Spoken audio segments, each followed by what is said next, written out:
Halo, selamat hari Jumat teman-teman semua. Seperti janji gua di video sebelum ini, gua akan membuat satu video update terbaru, berita-berita dan juga hasil Coppa Italia, terutama dari Juventus ya yang berhasil mengalahkan Lazio 1-0, dan juga ada beberapa isu di balik kemenangan tersebut, bagaimana Allegri bisa menaklukkan Lazio, dan juga ada update informasi-informasi terbaru dari seluruh Serie A, dan juga gua akan memberikan sedikit dari kacamata gua atau sudut pandang gua ya.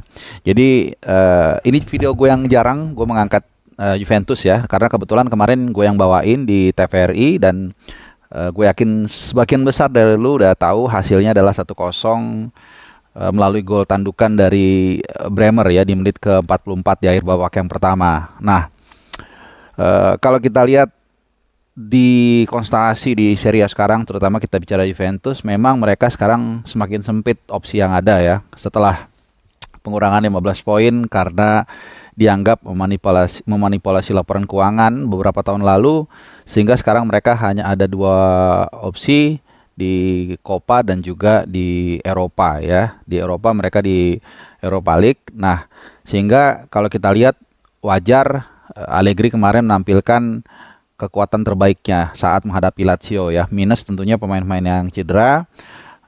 Selain itu tadi, selain harapan mereka juga semakin tipis, bukan semakin tipis, mungkin boleh dikatakan sudah selesai ya di Serie A.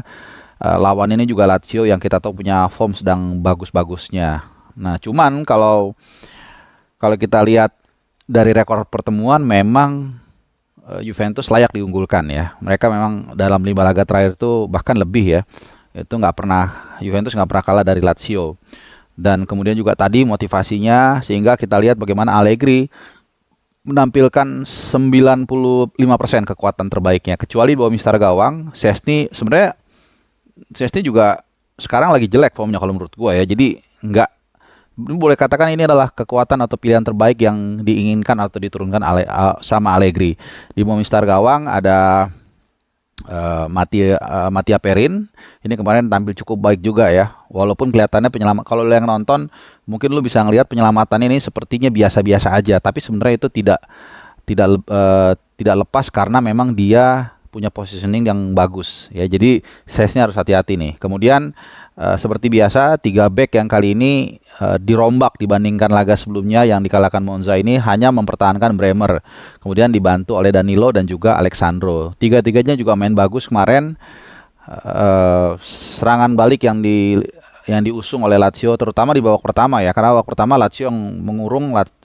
Juventus yang mengurung, Lazio melakukan serangan balik, dan 3 back sejajar ini memang berfungsi dengan baik sebagai satu unit ya, terlepas dari ada bonus gol dari Bremer di akhir babak yang pertama. Nah, kemudian maju ke tengah, Andre Rabiot kemarin juga tampil bagus, ada satu peluang kalau nggak salah dari tandukan yang juga sayangnya belum berhasil ya menambah keunggulan. Kemudian Kostic di kiri. Nah, Kostic ini dipertahankan dibandingkan laga yang dikalahkan Monza 2-0 ya. Kemudian ada Locatelli, ini masuk juga baru, maksudnya di laga sebelumnya dia nggak main. Kemudian Fagioli dan juga Cuadrado. Nah, di Cuadrado ini menggantikan De Sigiglia ya. Lafalnya selalu susah. Intinya Cuadrado kemarin adalah pemain yang paling bagus di babak yang pertama. Ya, dia sampai 2 kali harus dilanggar oleh Luis Alberto dan membuat Luis Alberto atau pemain penyerang Lazio ini nggak bisa terlalu berkreasi ke atas ya. Walaupun dia kena kartu kuning dan harus tarik keluar juga. Cuman bagus penampilannya kemarin Cuadrado. Jadi memang ini salah satu pemanah yang diandalkan oleh Allegri untuk menusuk dengan kecepatannya, sekaligus juga membuat lawan tidak keenakan untuk keluar menyerang. Jadi babak pertama itu Lazio tuh bukan hampir, tapi nggak ada peluang bersih ya. Hanya ada shoot yang sebenarnya nggak dihitung shot on goal karena terlalu gampang lah untuk ditangkap sama Perin. Jadi babak pertama praktis Juventus main lebih bagus, unggul dalam ball position, dan memang hanya ada 3 peluang emas lah, atau 2-3 peluang emas lah. Tapi beruntungnya kerja keras mereka berbuah manis dengan gol di penghujung babak pertama. Nah, sementara di babak yang kedua, memang gue juga mengatakan saat half time ini pasti Lazio akan keluar menyerang, akan habis-habisan, dan bahkan langsung memasukkan Pedro Ya, Immobile nggak jalan ya. Ini sekadar informasi, Immobile kembali ditampilkan setelah cedera. Tapi gue udah antisipasi Lazio dalam beberapa pertandingan terakhir ini sebenarnya main justru lebih bagus tanpa Immobile ya. Gue masih ingat ketika menghancurkan Milan 4-0 itu kombinasi antara Zagatni, kemudian Felipe Anderson dan juga Pedro ini lebih jalan satu sama lain, kalau nggak salah saling saling memberikan assist, memberikan kipas dan juga menciptakan gol. Nah, dengan adanya Immobile menurut gue terlalu sentralistik, terlalu mudah dibaca, sehingga ini yang membuat menurut gue babak pertama nggak jalan strategi dari Lazio. Kemudian Pedro dimasukin, dilakukan rotasi, tapi Juventus sangat tenang. Selama 45 menit mereka bertahan sangat rileks, nggak kelihatan panik. Lagi-lagi unit bekerja sebagai satu unit, bekerjanya sangat baik, dan memang tentunya ya namanya kayak petinju ya, dihajar 1-2 itu apa namanya, ada juga lah tekanan-tekanan yang masuk ke dalam kotak penalti. Tapi rata-rata hampir nggak ada benar-benar peluang emas yang bisa diciptakan Lazio dan berakhir dengan skor 1-0. Dan ini tentunya memberikan kesempatan, harapan bagi Juventus untuk bisa mendapatkan sesuatu musim ini setelah musim lalu mereka gagal atau nirgelar. Setelah bertahun-tahun mereka selalu dapat gelar tiap tahun ya, terutama Serie A yang mereka langganan. Nah, itu dari Juventus dan dari pertandingan Juventus dan Lazio, tapi masih dari klub yang sama. Ini gue baca dari Football Italia. Oh ya, sama tadi itu untuk pertama kali Allegri memplot sekaligus duet Vlahovic dan Chiesa. Ini pertama kali setelah mereka sama-sama main di Juventus. Dua-duanya dulu juga duet di Fiorentina. Pernah duet juga tentunya, tapi udah lama banget. Jadi ini duet pertama mereka setelah mungkin sekitar 3 tahun atau kurang lebih 3 tahun lah sejak mereka di Fiorentina sama-sama pindah ke Juve duluan si Chiesa, Vlahovic nyusul, nggak pernah main bareng, nggak pernah starter bareng, dan akhirnya sekarang starter bareng ya. Oke, masih dari Juventus, ini ada berita terbaru. Penuntut FIGC Italia ini kembali meminta Juventus agar dikurangin poinnya 20 poin lagi. Ini kayak mau degradasi Juventus ya. Kenapa? Karena ada indikasi Juventus itu memanipulasi pembayaran gaji saat Covid. Jadi gini, waktu itu ada semacam diskresi atau semacam kebijakan lah dari pemain dan kesepakatan dari pemain dan klub pasca pandemik untuk tidak dibayarkan gaji pemain selama 4 bulan ya, sebagai bagian dari semacam kompromi lah, karena saat itu lagi susah. Tapi FIGC ini menemukan bahwa sebenarnya gaji itu dibayarkan tapi di under table atau dirubah dalam bentuk bonus ataupun kompensasi dan sebagainya, dan itu dibenarkan oleh Matthias de Ligt ya. Dia mengatakan ada semacam pembayaran lain lah ya di luar gaji tadi untuk menggantikan 4 bulan gaji yang seolah-olah dihapus ya. Dan menariknya setelah preskon kemarin Juventus lawan Lazio, Maurizio Sarri kan pelatih Juventus saat kejadian itu, dia mengatakan nggak ada kok under table, memang kita rela dipotong gajinya 4 bulan untuk membantu klub ini klub besar segala macam. Cuman bukan itu masalahnya. Yang dipersoalkan adalah ada memanipulasi keuangan supaya seolah-olah klub ini pengeluarannya sedikit ya, tidak membayar gaji, padahal menurut penelitian atau menurut investigasi ada. Nah, kita nggak tahu kalau memang benar ini terjadi, maka ini akan menjadi pukulan yang lebih telak lagi ya. Jadi sudah jatuh tertimpa tangga, ketimpa batu lagi ya. Kita nggak tahu, kita tunggu aja nanti perkembangannya seperti apa. Oke, kita tinggalkan Juventus, kita ke Firenze. Ada berita yang kurang baik.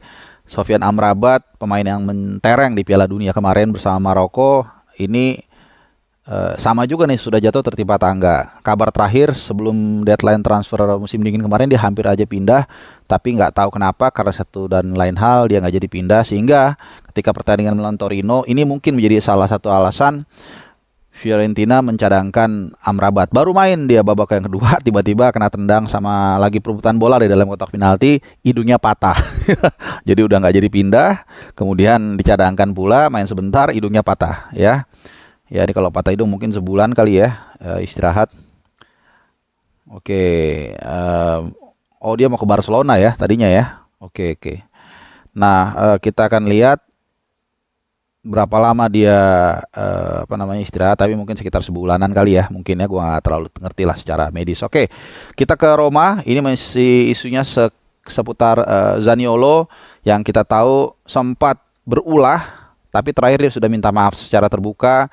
Dan ya ini nggak tahu ya apakah Romanisti mau menerima, kemudian bagaimana hubungannya dengan manajemen, ini akan kita tunggu. Tapi kabarnya Roma akan apa ya, tidak mengikutkan dia di skuad yang akan berlaga di Europa League. Ya, kita nggak tahu apakah memang demikian. Tapi Jose Mourinho kita tahu adalah pelatih yang tegas ya, kalau untuk soal ini dia nggak ada kompromi. Jadi kita tunggu aja apakah memang Zaniolo akan ditinggalkan, karena terus terang kalau melihat kemampuannya sebenarnya sangat dibutuhkan ya. Oke. Sekarang kita ya, Roma akan menghadapi Salzburg ya, Red Bull Salzburg. First leg-nya di Austria tanggal 16 Februari dan di Olimpico 16 Februari leg pertama di Austria, kemudian di Olimpico 23 Februari ya. Kita akan lihat ya. Oke, satu lagi dari Inter Milan, dari kota Milan, tapi Inter Milan ya, karena Milan yang merah kayaknya lagi tidur-tiduran aja di bursa transfer, nggak beli siapa-siapa ya. Jadi Matteo Darmian menandatangani perpanjangan kontrak. Kontraknya habis tahun ini 30 Juni 2023, diperpanjang sampai 2024, hanya kurang lebih 24 jam setelah dia mencetak gol kemenangan ya di Coppa Italia dari Atalanta ya. Jadi ini memang pemain yang serba bisa, karirnya yang naik turun, sempat dari MU sempat turun ke Torino dan sebagainya, tapi kemudian di Inter bangkit dan bisa bermain di beberapa posisi. Jadi sangat penting ya untuk memastikan dia tetap ada di sana. Tapi dari kabar terbaru dari klub yang sama juga, Inter mungkin mencoba ya untuk menambal atau menambah apa namanya, memperkokoh lini sisi kanan dari Inter Milan itu dengan mencoba menawar Pavard.